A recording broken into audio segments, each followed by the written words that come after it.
Olá, pessoal. Aluno Executivo, o podcast da FGV EPGE, a Escola Brasileira de Economia e Finanças da Fundação Getúlio Vargas, aqui no Rio de Janeiro. Esse podcast tem o objetivo de dividir com o grande público o sucesso dos nossos alunos e ex-alunos. Eu sou Rafael Chaves, coordenador e professor do mestrado profissional. Hoje tenho o prazer de receber aqui para um bate-papo a Ana Elisa, ela que é aluna do mestrado profissional e também é CFO da Leve, as bicicletas Leve. Ana Elisa, um prazer te receber aqui hoje. Prazer é meu estar aqui. Eu imagino, até pelo modelo de negócio da Leve, que é algo que as pessoas demandam muito, que é a mobilidade urbana sem emissão de gás de efeito estufa. Então é um case de sucesso, deve ter um crescimento acelerado. E o mestrado profissional também não é fácil, exige muita dedicação. Como é que tem sido essa tarefa aí de equilibrar os pratinhos, de, por um lado, cumprir as exigências do mestrado, por outro lado, ser CFO dessa empresa? Tem sido fácil? Não, é bem difícil, mesmo porque, como você falou, a Leve cresce realmente muito. Por ano a gente tem um crescimento médio de 45% a 50% médio e muitas lojas que a gente abre. Então, realmente, é uma dedicação muito grande que eu tenho que ter com a empresa. E, ao mesmo tempo, o mestrado também dedica muito tempo. Quando eu entrei, eu tive que criar um planner de horas de estudo do mestrado, atividades que eu preciso entregar. E, ao mesmo tempo, também tenho a agenda das atividades que eu tenho que fazer ali na empresa. Porque ser CFO é uma grande responsabilidade. Eu, ainda além de ser CFO, eu tenho outras áreas também que eu cuido na empresa. Hoje eu tenho são 17 líderes embaixo de mim. E ainda tenho muitos funcionários, então, além das atividades diárias que eu tenho, as responsabilidades diárias que eu tenho, ainda tenho a gestão de pessoas, de todos esses colaboradores que estão sobre a minha responsabilidade. E eu acho que eu só estou conseguindo, né, fazer a questão do mestrado e continuar, né, tendo um bom desempenho na Leve por conta da organização e disciplina. Então, muitas vezes eu tenho que acordar cedo, às vezes eu chego no trabalho às 7h30 da manhã, porque às 6h30 eu tenho que sair para ir para aula. Então, é toda essa organização realmente da minha rotina para eu conseguir manter os dois bem. Muito bom. E acho que o propósito também, né? Você tem dois propósitos bem bacanas. Um é de uma empresa que é alinhada do ponto de vista de sustentabilidade, então você está contribuindo para o crescimento de uma empresa que tem um propósito bacana. E do outro lado, o propósito de capital humano, que é algo que certamente vai reverter. Eu conheço um pouco do seu currículo, você tem várias certificações, você ao longo da sua vida sempre investiu em capital humano. Isso certamente é parte do teu sucesso aí como executiva, é por conta do investimento em capital humano. Falando um pouquinho da Leve, eu estava dando uma olhada no site, vocês têm lojas físicas concentradas mais no sul-sudeste, né? Sim. Tem uma explicação para isso? A empresa surgiu em qual cidade, ou é a demanda? Não, tem explicação. Hoje a sede da Leve é no Rio de Janeiro. Ela é uma empresa que tem 14 anos de mercado, então ano que a gente vai fazer 15 anos. Nasceu no Rio de Janeiro e a sede continua sendo no Rio de Janeiro. Todas as lojas são próprias. A gente tem 35 lojas e são 5 estados diferentes. Rio de Janeiro, São Paulo, Santa Catarina, Rio Grande do Sul e Espírito Santo. Toda sul-sudeste. Por que a gente manteve, né, as lojas, né, as localidades, né, das lojas nesses estados? Porque são próximos da sede do Rio de Janeiro. Como as lojas são próprias, não são franquias, é um grande desafio, né? Eu sempre trabalhei em bancos, minha vida sempre no mercado financeiro, então é a primeira vez que eu estou numa empresa. É um grande desafio você controlar as suas lojas de longe, né? Então, eu sempre tenho que estar, não só eu, mas muito mais o sócio, mas às vezes a gente precisa estar sempre nas lojas, nesses outros estados, então você realmente demanda tempo. Então, se a gente abre uma loja no Nordeste, é uma viagem muito mais longa do que se eu pegar um avião e ir para São Paulo, né? Que é onde o nosso segundo estado que a gente tem mais lojas, são 9 lojas em São Paulo. Com a nossa fábrica em Manaus, que a gente agora está abrindo nossa linha de montagem em Manaus, a gente vai começar a ter lojas ali próxima do Nordeste, porque vai ser mais fácil para escoar de Manaus. Mas enquanto a gente não finaliza a nossa linha de montagem lá, que vai ser até o final desse ano, somente sul-sudeste para a gente conseguir controlar. Porque realmente não é fácil controlar lojas de longe. Interessante. Pensar assim, ó, Leve, do lado da oferta e da demanda, eu já vou entrar no lado da oferta aí para a gente falar sobre a planta nova em Manaus, né? Mas ainda no lado da demanda, você tendo essas lojas mais próximas do Rio de Janeiro, minimizar o tempo de deslocamento, né, seu e dos sócios, e conseguir ter o olho, aquele ditado do agro, né, que o olho do dono engorda o boi, tem que estar presente ali nas lojas. Eu entendi a concentração. Mas crescendo a uma taxa de 40%, 50% ao ano, vai ser inevitável, né? Vocês já pensaram um pouco esse modelo de crescimento pela lógica da demanda? Vai ter loja virtual, fazer entrega da bicicleta em casa, ou pretende expandir, você falou já um pouco para o Nordeste, por conta da fábrica? Hoje a gente tem o e-commerce já, e a gente tem investido muito nesse e-commerce, contratado uma equipe específica, né, especializada. Antes era só uma pessoa que fazia e-commerce, hoje a gente está com uma equipe de 4, 5 pessoas. E a gente acabou de montar um galpão também em São Cristóvão, aqui no Rio de Janeiro, para centralizar toda a nossa parte operacional. Então, estoque, logística, restauração, que a gente restaura, né, as bikes e vende como seminova. Nossa equipe de obras, todas as nossas equipes são operacionais, elas ficam nesse galpão em São Cristóvão, que é recente, faz um mês que a gente teve, e a equipe do e-commerce fica junto, para conseguir controlar a expedição para os demais estados. Então, hoje a gente tem envio para todos os estados do Brasil. Até as cidades mais difíceis de chegar, a gente consegue vender. E como que a gente consegue manter as vendas nessas cidades? Porque não adianta a gente vender e não oferecer serviços. Então, a gente fez um plano de ação também de construir autorizadas em todas essas cidades. Então, a gente tem uma regra. Toda cidade que tem mais de 10 bikes, a gente obrigatoriamente precisa ter uma oficina autorizada. E essa oficina autorizada, ela tem um contrato, a gente dá treinamento, a gente emite as peças, né, que precisa, porque a Leve tem peças específicas que são somente da Leve, para conseguir atender toda essa demanda de clientes e evitar, né, não vou comprar porque não tem uma mecânica aqui na minha cidade. Então, isso realmente ajuda a gente a expandir mais ainda para os outros estados. Olha que legal. Então, você aí que está do Oiapoque ao Chuí, quer ter uma bicicletinha leve, basta pedir lá, fazer o comando no e-commerce que manda entregar. Se juntar mais 9 amigos, por menor que seja o município, se tiver 10 bicicletinhas leves, vocês correm atrás para ter um serviço de autorizada para sustentar esse crescimento. Muito interessante. Do ponto de vista da oferta, a demanda está bem clara. Do ponto de vista da oferta, vocês hoje não têm fábrica no Brasil? Hoje a gente tem uma fábrica que a gente terceiriza na China, e sempre foi o modelo de negócio da Leve, ser importadora, uma empresa importadora. Até porque um dos sócios mora na China. Então, diferente de maioria das marcas, né, de bicicletas, a Leve é uma criação própria. Então, quem criou a Leve foi um dos sócios, o Bruno, que é engenheiro, ele que criou o modelo. Inclusive, ela é cheia de curva, porque ele é carioca, então ele quis fazer uma bike que mostrasse as curvas do Rio de Janeiro, ficasse uma coisa bem carioca, né? As primeiras bicicletas eram até com cores bem diferentes, até para mostrar o estilo mesmo do carioca. Então, ele desenha, a gente tem toda a patente das bicicletas, a gente tem todo o design, a gente tem tudo como o Bruno é responsável como engenheiro, só que a gente terceiriza essa montagem na China. As peças também são da China, a gente terceiriza na China. Com o grande sucesso da Leve, a gente viu que não fazia muito sentido a gente ficar terceirizando, né, importando aqui pelo Porto do Rio de Janeiro, porque a gente não tem benefícios fiscais, né, e a carga tributária é muito alta, seja Rio de Janeiro, seja São Paulo, todos os portos, né, Sul, existem alguns benefícios, mas não o suficiente para a gente conseguir ter uma expansão com uma margem que consiga sustentar essa expansão. Então, a gente iniciou no meio do ano passado, a gente aplicou, né, para a gente conseguir ter esse projeto em Manaus, a nossa planta em Manaus, a gente foi aprovado no início desse ano, a gente já está com a planta lá, a gente está recebendo os maquinários em pouco tempo, já estamos contratando os funcionários já para Manaus, então a ideia é que toda a linha de montagem seja aqui realmente no Brasil, em Manaus, justamente por conta dos benefícios fiscais que a gente tem. Indo para Manaus, que eu tenho com a nossa linha de montagem própria, a gente tem um ganho bruto, né, a margem bruta de 15%, que nos permite expandir ainda mais, ter mais lojas, conseguir mais modelos, ter um estoque que gire mais rápido, né? Então, hoje a gente tem um grande problema de demanda, então tem fila de espera para comprar as bikes. Então, graças a Deus, né, a gente tem um modelo de negócio que realmente até pelas questões climáticas, as pauta de ESG hoje em dia, é realmente um produto que existe uma procura muito grande, além da economia que ele traz.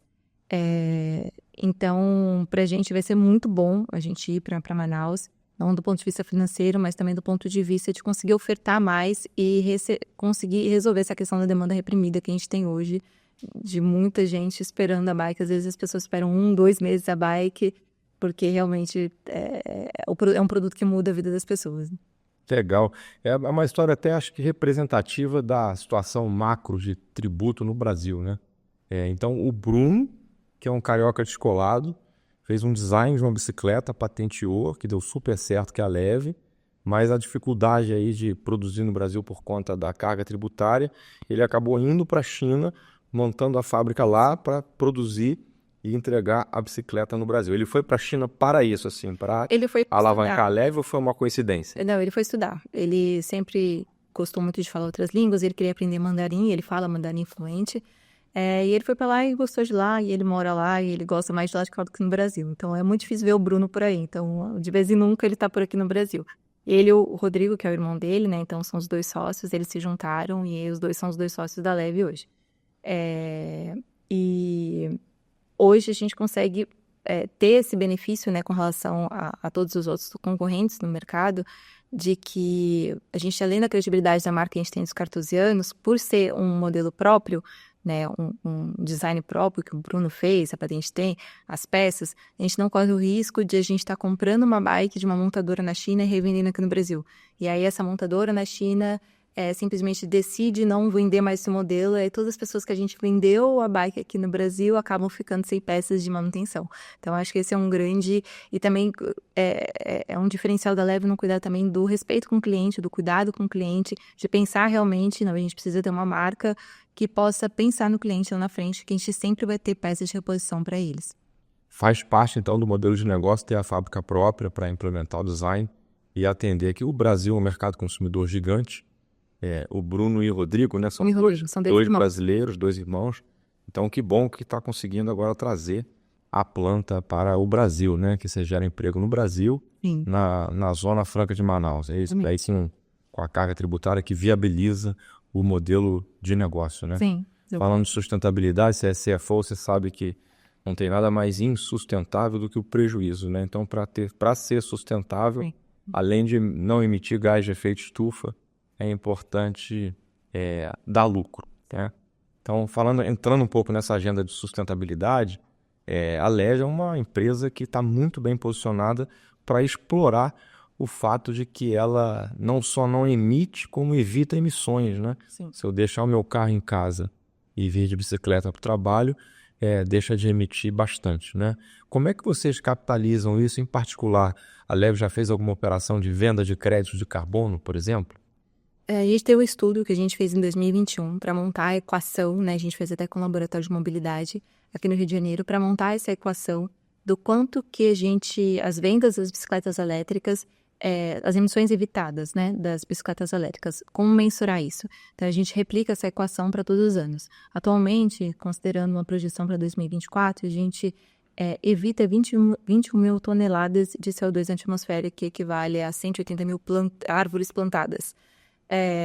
Por ano isso? Isso, por ano. Por ano. Só que sempre aumenta, porque cada vez mais a gente tem um aumento na quantidade de vendas de bicicletas, e as pessoas que tinham bicicletas não deixam de ter. Então, isso é progressivo. Como se a Leve plantasse 180 mil árvores. Exatamente, por ano. Pelo carbono. Exatamente, todo ano isso vai aumentando. E como que é essa equação? A gente mensura que 70% dos clientes da Leve trocaram seu modal. Então, eu andava com o meu carro e comprei uma bicicleta. Porque tem muitas pessoas que não tinham nenhum modal e simplesmente foram lá e compraram uma bicicleta. Então, essa pessoa já não emitia CO2 na atmosfera. Comprou a Leve, continuando emitindo. Mas se você andava com o seu carro e você vendeu o seu carro, né? Teve uma vez que a gente fez uma campanha no Dia Mundial Sem Bike, né? Que a gente fez, se você vender seu carro, a gente consegue 50% de desconto para você na compra de uma bicicleta elétrica. A gente fez essa campanha uma vez. Então, se você faz a troca do seu modal, aí sim você está contribuindo com a emissão evitada, né, de CO2 na atmosfera. E acho que isso está uma pauta super em alta, né? Justamente porque a gente está vendo todos os desastres, né? Que o aquecimento global tem causado não só no Brasil, mas enfim, em todos os lugares do mundo. Então, é um produto que as pessoas buscam, não só por conta da economia, porque realmente você deixa de gastar com estacionamento, com Uber, com gasolina, com combustível, e realmente isso faz a diferença no final do mês. Você fala assim, não, pô, tô economizando naquele dinheiro que eu gastava com Uber, não gasta mais. Mas tanto do ponto de vista também da preocupação que as pessoas têm hoje com os desastres, né, queimadas, né, recentemente a gente viu muitas queimadas, teve a situação também do Rio Grande do Sul esse ano, então é uma preocupação muito grande, foi uma coisa muito interessante, quando teve o desastre no Rio Grande do Sul, muitas pessoas, a gente tem loja, né, em Porto Alegre, a gente, graças a Deus, não teve nenhum problema, mas a gente se solidarizou muito, né, com a situação, porque já que a gente tinha muitos clientes ali na região, e muitos clientes, depois que aconteceu, muitos clientes viraram clientes, né? Depois do desastre, porque falou, poxa, eu vi o quanto o aquecimento global pode prejudicar minha vida, ou às vezes tiveram algum parente, ou tiveram alguma perda de uma casa, alguma coisa, e procuraram a Leve para comprar, né? Então, para mudar um pouco o estilo de vida dela, né? Então, foi muito interessante esse movimento. Assim como também na pandemia, a gente teve um movimento muito grande, né, de procura psicotécnica. Muito legal, né? Você tocou num ponto assim das pessoas quererem, pelo lado da demanda, mudar os hábitos para contribuir para a sustentabilidade. Você tocou na questão do orçamento, que acaba que se economiza, né? E tem também a questão da saúde, né, Nelisa? Você se movimenta, você Sim. acaba que durante o teu deslocamento, você faz algum tipo de atividade física, pedala, né? Sim. Então, acho que também tem esse ponto positivo aí do lado da saúde. E aí, pensando agora como potencial consumidor, né? Eu tenho 3 filhos, adolescente. Uma coisa que eu vejo é que a bicicleta leve, diferente de uma moto que tem que ter placa e tem regulação, você é obrigado a ter capacete e para tentar mitigar e aumentar a segurança do usuário, a bicicleta você compra e não tem, até pelo menos onde eu conheço, não tem grandes regulações, né? A Leve tem algum tipo de preocupação de vender a bicicleta e preservar a segurança do usuário? Sim, com certeza. Hoje existe a regulamentação que é o CONTRAN, que é o Código do Conselho Nacional do Trânsito. Ele determina uma velocidade máxima que você pode ter no veículo, numa bicicleta elétrica, até justamente para você evitar, eu tô ali na ciclovia, tô na Lagoa, tô ali na Faria Lima, tô andando e vir alguém com uma velocidade muito alta e poder, enfim, atropelar alguém, machucar alguém, algum senhor, uma criança tá andando. Então a gente tá de acordo com todas E quanto que é essa velocidade? 25, 25? 25. Mas o povo respeita isso? É sempre 25 ou tem como depois... Porque eu acho que eu vejo às vezes essas bicicletinhas mais rápidas na rua. Talvez não seja leve, né? Talvez seja algumas outras, talvez seja algumas outras. Mas a gente procura sempre, todos os produtos que a gente faz, a gente procura sempre estar de acordo com toda a regulamentação, justamente para poder garantir, né, para que o cliente venha ter um produto que realmente é um produto que não venha trazer nenhum dano, nem para a segurança dele, nem para as pessoas que também estão andando na rua. Certo. Tem como regular isso até para menos, se quiser, alguém que queira Sim. comprar aí? Tem, se você, eu, por exemplo, né, eu tenho a minha bicicleta leve, eu não gosto de correr, então a minha não chega nem a 23, 22, é por aí, que eu realmente não gosto de correr. Então você consegue colocar um limitador, eu tenho um filho adolescente, não quero que ele corra muito, então você vai conseguir colocar ali um limitador pro teu filho. O menino bota 5 km por hora. Ele vai ficar chateado contigo, mas vai ficar seguro, né? E aí a gente não tem também essa questão de placa, porque é considerado uma bicicleta, né? Porque a gente tem o pedal assistido. Então a Leve está dentro de toda a regulamentação para ser considerada uma bicicleta. Então você não precisa de placa, você não precisa... É uma bicicleta normal que você compra. A única questão que eles exigem é a questão do motor e a questão também da velocidade mesmo, para que você não corra muito e não prejudique as outras pessoas que estão andando na rua e nem a sua própria segurança também. Se é um veículo que vai andar muito rápido, 50 km, seja é praticamente uma moto. Então, se você cair, você vai realmente se machucar. E a gente faz também o incentivo muito do uso do capacete. Então, até esse mês, a gente está numa campanha para adolescentes, para jovens, né? Que a gente tem muito cliente que é jovem para o uso de capacete. Então, a gente está rodando uma campanha aí para que todos os adolescentes possam usar capacete. Super importante. Super importante. Inclusive, a Leve, além da bicicleta, a gente tem os acessórios próprios, que são produções da Leve.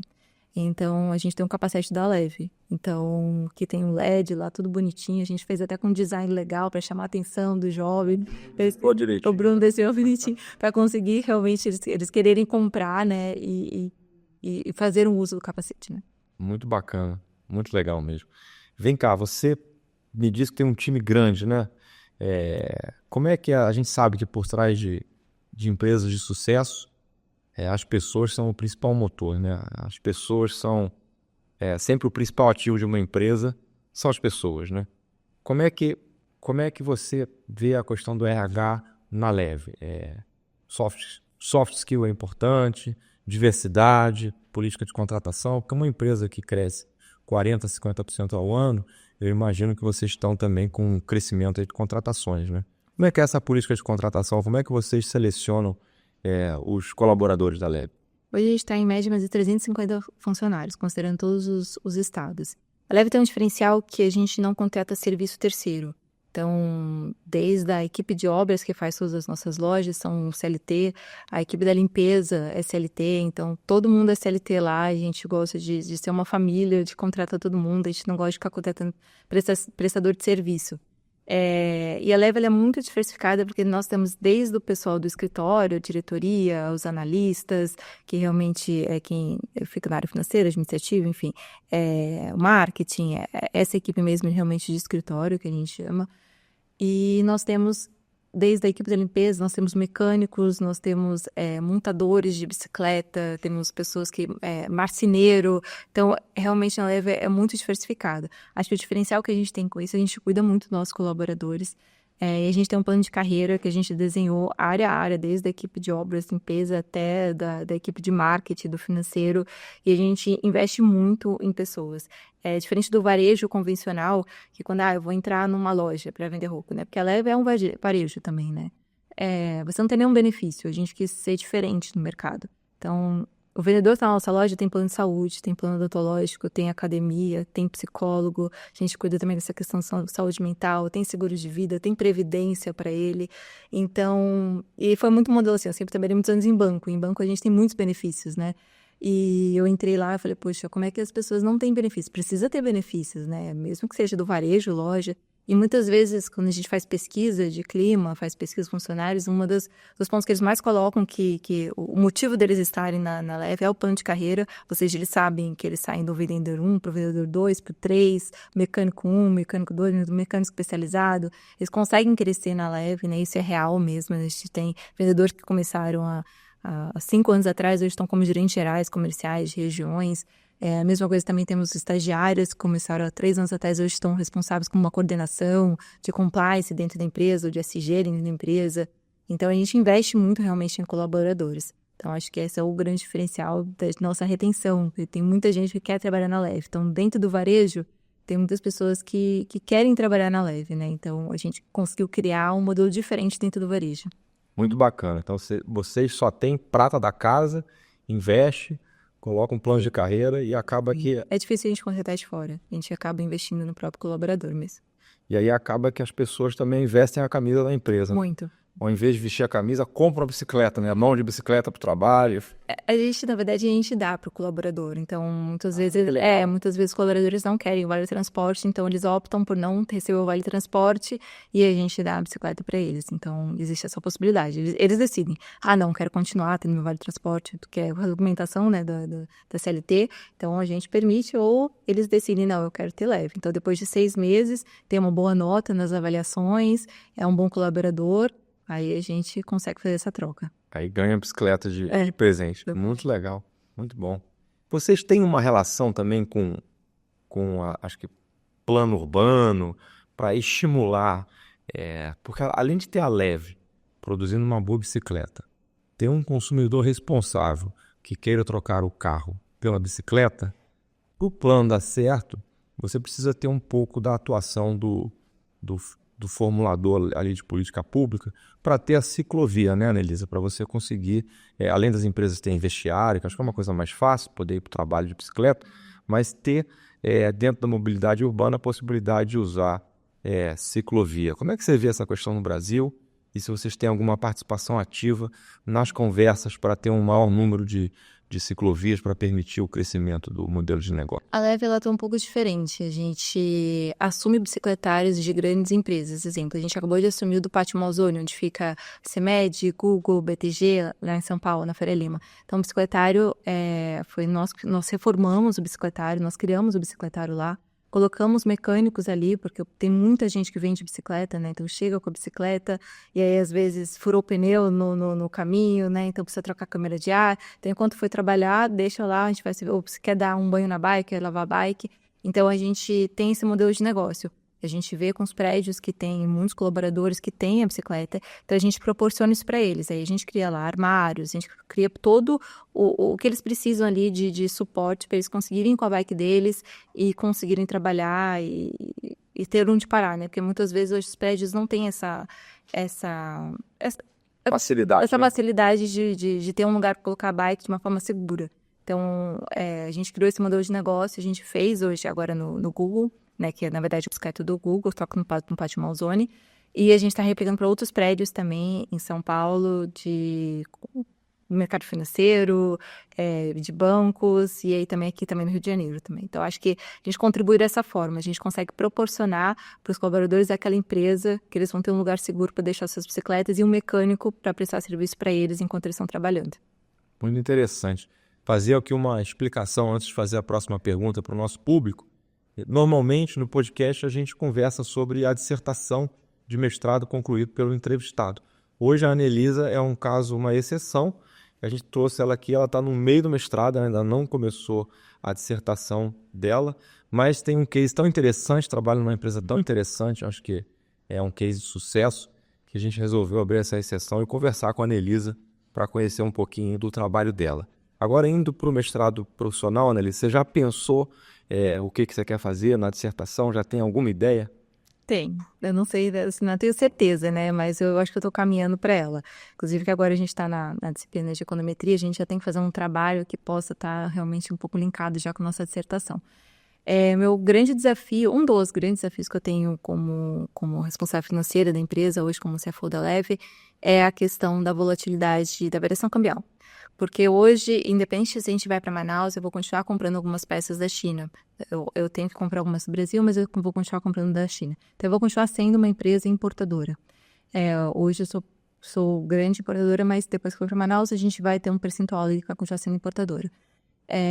Quando eu faço um produto de dívida, né, um instrumento de dívida no mercado, com os bancos, para conseguir pagar a fábrica lá fora, não existe um instrumento de dívida em CNY, na moeda da China, somente em dólar, porque a paridade é sempre CNY dólar, dólar real.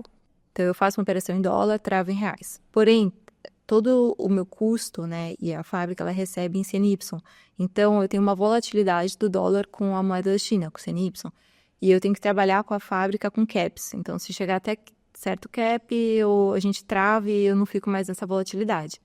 E eu penso, né, pensando na dissertação, em estudar o porquê que é tão volátil, porque a moeda realmente, dólar, CNY, é muito volátil. Estudar por que tanta volatilidade.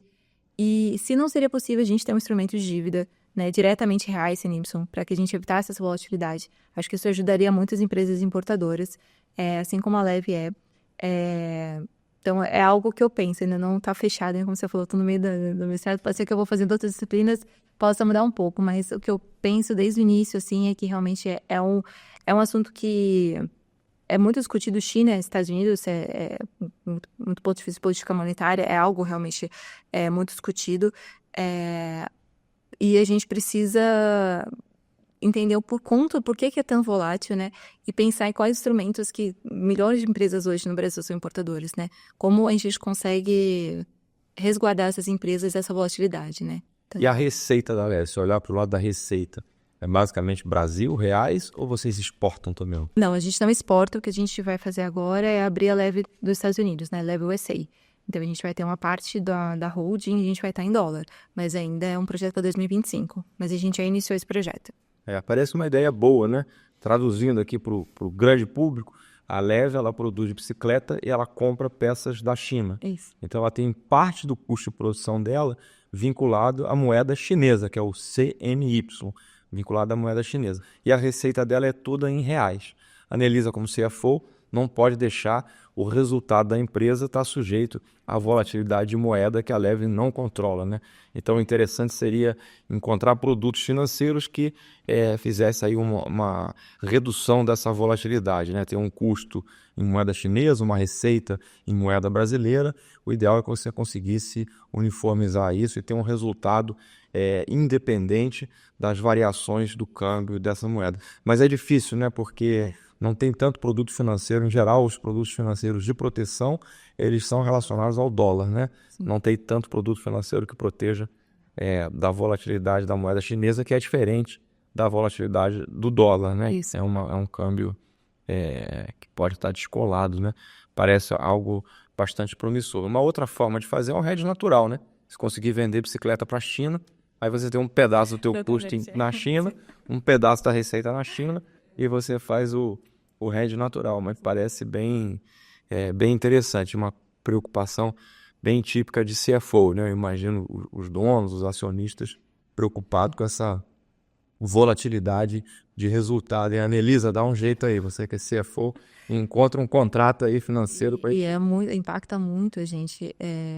O dólar impacta a gente como um todo, né? Então, desde o começo do ano que a gente teve esse aumento, né, do dólar, a gente teve uma... A gente já, claro, nos reunimos e buscamos formas realmente de compensar essa perda, mas a gente já teve uma perda líquida de R$1,5 milhão por conta da volatilidade do dólar desde o início do ano. Por conta de câmbio, né? Não por conta do instrumento de dívida que eu faço hedge, mas tem coisas que eu não tenho como fazer hedge. Por exemplo, o frete marítimo que eu pago, os impostos que eu pago para cá, porque o imposto eu pago sobre o valor FOB, e aí eles vão calcular com o dólar do dia para transformar em reais todos os impostos quando chega aqui no Rio de Janeiro, né? Que como aqui no Rio de Janeiro os impostos são muito altos, eles utilizam o valor FOB com o dólar do dia, com spread gigante, e aí eu tenho que pagar ali na cabeça aquele valor. Então, realmente, mas a gente já buscou formas de a gente compensar essa perda. Mas, realmente, a volatilidade, eu penso que, não só para a Leve, mas para todas as empresas importadoras, é um grande desafio buscar formas de ter hedge e balancear essas perdas com realmente o equilíbrio, né, da receita. Como que é a estrutura de capital da Leve, assim, dívida, capital própria? Hoje a Leve, ela se financia, ela cresce, né? Ela não tem nenhum fundo de investimento, hoje são a família, né? O Rodrigo e o Bruno como sócios. Nós somos muito assediados para entrar realmente um aporte de capital de fundos de investimentos ou até de empresas. A IPO a gente não está com PL ainda significativo para abrir capital, eu espero chegar lá, né? Um dos meus objetivos é chegar lá. Acho que quando eu chegar lá, eu falo, missão cumprida. Mas nós somos muito assediados para fundos de investimentos, para private equity, né? Porque nós não somos mais venture capital.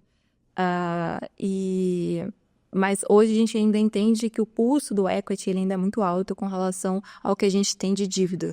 Porque hoje todas as operações que a gente faz com os bancos, a gente faz com um selo de ESG. Porque nós somos um pure play, né, que eles chamam. O nosso produto é um produto puro, né? Então, um produto verde. Então, para todos os bancos que a gente tem negociações, a gente tem uma taxa bem reduzida por conta do ESG. Então, isso também nos traz um benefício muito maior do que a gente entrar com equity ou fazer um M&A ou qualquer outra transação, crowdfunding, qualquer outra coisa que possa ter no mercado aí para estrutura de capital. Tá bom, Anelisa. Muito obrigado aí pelo seu tempo, ter vindo aqui dividir um pouquinho com a gente Eu que agradeço. o dia a dia da Leve. E espero que você esteja gostando do mestrado. Sim, tudo. Quem sabe aí mais para frente, daqui a 1 ano, 2 anos, você volte aqui para contar um pouquinho os resultados da tua dissertação. Obrigado aí pela presença. Obrigada a vocês.